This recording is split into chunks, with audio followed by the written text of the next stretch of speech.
El autismo no es ausencia de mundo interior, sino una forma distinta de recorrerlo. El caparazón no es el rechazo al otro, sino una manera de dosificar un contacto que, sin cuidarlo, podría doler.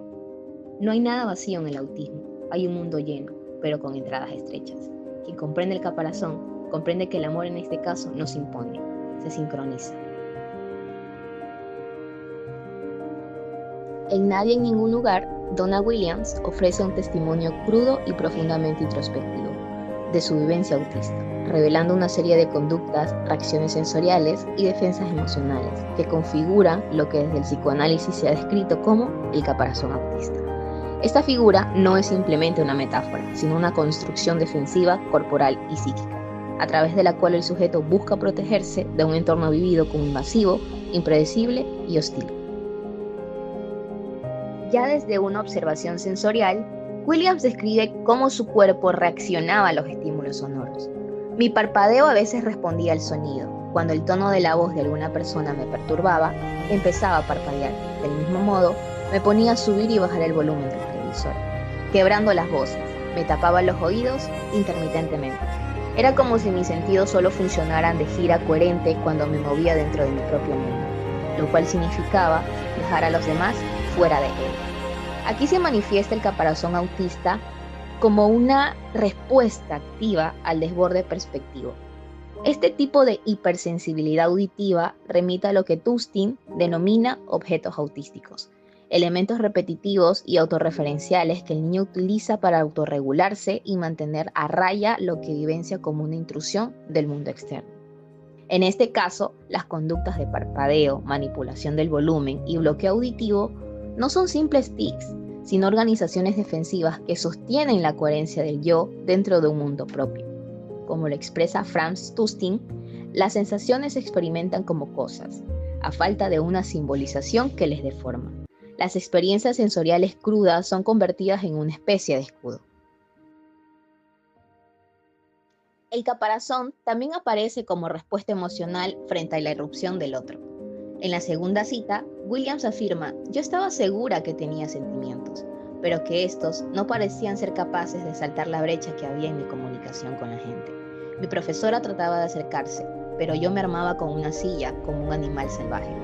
Tiraba la silla con fuerza al suelo o la arrojaba a través del aula. La imagen de una niña que se arma con una silla no debe ser leída únicamente como un acto de agresión, sino como un acto de defensa radical, similar al aislamiento que Batelegin describió como la fortaleza vacía en el niño autista.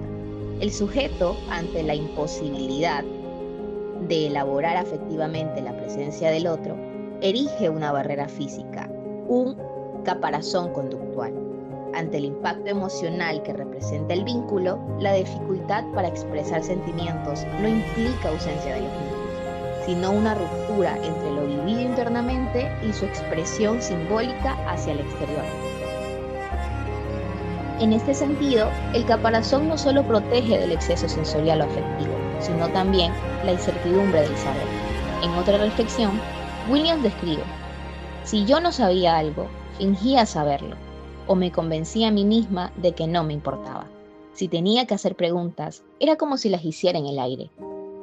Esto había sucedido desde que tengo memoria, y me frustraba mucho porque quería tener conocimientos, pero dirigirme a alguien para adquirirlos resultaba más complicado de lo que merecía la pregunta misma. Aquí emerge una vivencia de impotencia frente al lenguaje como puente relacional. La actitud de simular saber o de desinteresarse refleja una defensa narcisista que recubre la profunda angustia ante la dependencia del otro para adquirir conocimiento, que, según André Green, el autismo puede ser pensado también como un narcisismo de defensa, donde el yo se repliega para evitar el vacío producido por la imposibilidad de simbolizar la falta. El caparazón, entonces, no es solo sensorial, sino también epistémico y narcisista. Se protege el yo de la herida que significa el no saber, el no poder preguntar y el no poder ser escuchado. Entender las palabras de Donna Williams en su libro Nadie en ningún lugar es entrar a un mundo distinto. No un mundo vacío o extraño que se pueda imaginar, sino uno donde todo se vive tan intensamente que es necesario protegerse hasta de lo más cotidiano. En las escenas que ella comparte, podemos ver cómo muchas personas con autismo crean una especie de caparazón a su alrededor. No es una barrera para alejar a los demás por egoísmo, antipatía o frialdad. Es una coraza hecha de gestos, silencios y distancias, donde se esconde una forma singular de estar en el mundo y protegerse de un entorno que, a veces, duele demasiado. Desde sus experiencias, Donna nos comparte cómo, en situaciones de violencia, su caparazón actúa bloqueando ciertos modos de dolor, volviéndolos extraños para ella, como ocurre en el caso con una profesora. Su intolerancia me enfureció. La forma como tiraba las pelotas me asustó, pero extrañamente, en aquel momento, su violencia no hirió mis sentimientos. Es como si su interior estuviera tan resguardado que los golpes ya no lograban atravesar esa capa de dolor físico ni emocional, donde su caparazón le permite desconectarse un poco de ella para protegerse. Como bien lo menciona un reconocido analista, el caparazón autista es un modo de protección que preserva al sujeto de la intrusión del otro, un dispositivo defensivo que regula el acceso a lo real para evitar que lo desborde.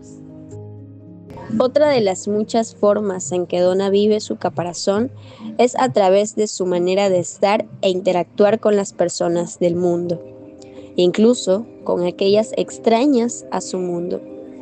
Menciona: en realidad no me interesaba hablar de nada en particular, ni esperaba respuestas u opiniones de otras personas, y con frecuencia las interrumpía o hablaba más alto que ellas si ellas lo hacían.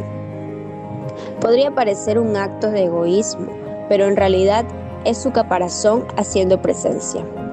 Si escuchar al otro se siente confuso o abrumador, entonces dominar la conversación puede ser una forma de no perder su control. Como bien lo menciona Eric Lauren, este caparazón no es un mero aislamiento, sino una forma singular de relación con el mundo que permite al sujeto autista mantener una distancia frente a la amenaza que implica la presencia del otro. Donna, entre sus recuerdos, destaca cuál era su accionar frente a la presencia de estos otros extraños.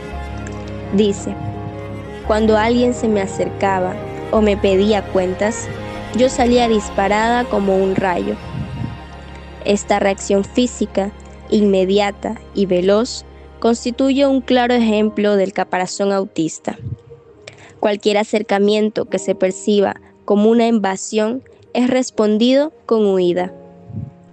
No se trata de un rechazo hacia la persona, sino de una manera de preservar su espacio personal y protegerse de un contacto que puede resultar abrumador o excesivamente intenso. Tal como lo señala Jean-Claude Maleval, el autista construye un aislamiento que funciona como un caparazón psíquico, una defensa que le permite contener el goce y protegerse de la intrusión del otro. Pues comprendiendo así que el caparazón es una estrategia vital para resguardar su integridad subjetiva. El caparazón funciona como una burbuja de protección para el sujeto, mientras que no tiene cuerpo ni por lo tanto imagen, tiene su cápsula, o una burbuja muy sólida que le permite defenderse de las manifestaciones del otro para con él. Donna da cuenta de este encapsulamiento manifestando: mi propia jefa había sido incapaz de aproximarse, porque yo agarraba la mercancía y arrojaba objetos como misiles. Había llegado hasta ahí con el administrador para que él la defendiera. Me puse frenética, parecía un elfo enloquecido. Daba patadas, me tiraba del pelo, gritaba y les lanzaba cosas a ambos. Finalmente me rendí y la emprendí a golpes rítmicos contra un aparador que estaba ahí al lado. La violencia que emerge no busca atacar al otro, sino restituir el neoborde que la presencia del otro ha vulnerado. El caparazón, como mecanismo de autoprotección frente al lenguaje y el goce del otro, rechaza la alienación significante que da cuenta de una intrusión, y el aparador funciona como un soporte para canalizar su descarga motriz y restablecer un límite, donde el cuerpo se afirma y se autorregula en relación con un objeto no invasivo, operando como una forma de anudamiento corporal. El estar encerrado en una neobarrera mantiene el goce del otro a distancia del sujeto autista. Cuando Donna expresa, me tocó el pelo, me aparté, esto quema, expliqué, todo contacto es dolor, se traspasa esa protección y se ilustra con claridad la hipersensibilidad corporal del sujeto autista, donde el contacto físico no calma, sino que hiere, ya que puede ser percibido como una forma de demanda o irrupción directa del otro, y eso genera una defensa inmediata y totalizante, rechazo, huida o violencia. Asimismo, el fragmento en Donna dice, el tren no se dirigía a ninguna parte en especial que yo supiera, lo único que importaba era irme de allí, los colores eran excesivos, las luces eran excesivas, la gente y sus sonidos eran excesivos. Me encogí en un rincón, me volví hacia la pared y dejé que todo se fuera apagando mientras sostenía la nota arrugada en la mano. Esto refleja que el sujeto autista no logra filtrar el estímulo a través del lenguaje, y por eso todo se le presenta de forma cruda e invasiva.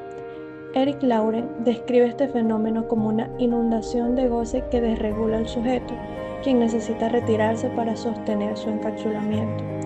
Este repliegue se puede ver como una defensa para conservar el límite corporal ante un mundo que aparece sin mediaciones simbólicas. El cuerpo del autista no está integrado de entrada en el lazo con el otro, pero el centrarse en objetos autísticos o estereotipias le permiten un anclaje corporal que regula el exceso de goce. En este caso, la nota arrugada que Donna sostiene en su mano aparece como un objeto de soporte, al funcionar como anclaje subjetivo con el que no se integra completamente a la intrusión del otro, pero se preserva un equilibrio frente a la irrupción del mundo. Cada movimiento, cada repetición, cada distancia que marca una persona autista es también un mensaje cifrado. Aquí estoy, pero necesito que me encuentres sin empujarme.